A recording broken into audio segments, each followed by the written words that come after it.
Jayone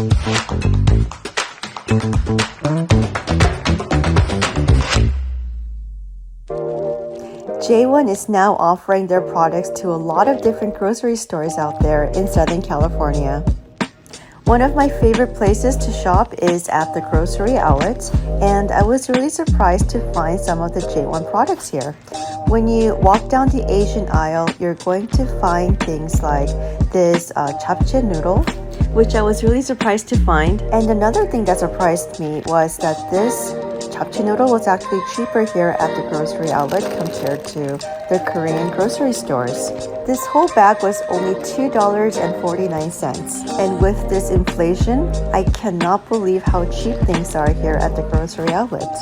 For instance, take this Napa cabbage that's in a can. This one is the stir-fried kimchi, which is perfect to take on the go, especially when you're camping or staying at a hotel and want to eat some kimchi with your ramen. I like to eat 볶음 kimchi with almost anything and everything. There's also this Napa cabbage kimchi. This is the mat kimchi, which is just a traditional kimchi. And you can make things like kimchi jjigae, kimchi 볶음밥, and so many other dishes. Or even the braised spicy tofu, which I'm going to make today. But first, I'm going to show you guys how I made this tuna kimchi. That is so good when you eat it with rice and wrap it in the seasoned seaweed. So into a pan, I'm going to first melt some butter and then add in the whole can of kimchi. Let that simmer in the kimchi juice for a couple of minutes, and I'm also adding a little bit of sugar along with this can of tuna. Using the same recipe, you can also make a kimchi tuna jjigae. To do so, just add more water and gochugaru. After that has simmered for about 10 minutes, add in the chopped scallions. And if you want to make this a little bit spicier, you can add a little bit of gochugaru or even gochujang. But this kimchi had the perfect level of spice, and I'm just going to add in the sesame seed, and this is all done. See how simple this recipe is? So take some seasoned seaweed, top with some rice, and I'm going to add a little bit of that tuna kimchi on top, wrap it up, and enjoy. Here's a pro tip. You can also make this into a kimchi tuna kimbap. Now for the recipe number 2, we are going to make the spicy braised kimchi tofu, also known as tubujorim. It's one of my favorite banchan that I make on a weekly basis. So to make the tubujorim, add the whole can of kimchi along with some chopped garlic, sliced onions, and let that stir fry for a couple of minutes. Tubujorim is another easy recipe and a great way to meal prep.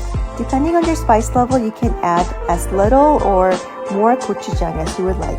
And of course, I am using the Jayone gochujang for this recipe. Here I'm adding about 2 tablespoons of gochujang, and then let that come to a boil before adding in a little bit of the soy sauce. Add in some chopped scallions and also half cup of vegetable broth or just water. Let that come to a boil, then add in the sliced firm tofu. You want to add the firm tofu and not the soft tofu so that it holds its shape. Then we're going to just pour some of that kimchi juice all over the tofu, put on a lid, and let that simmer for about 5 minutes. And oh my gosh, that smells so good. Sprinkle on some more chopped scallion and top it with the Jayone sesame seeds. Then turn off the heat and enjoy.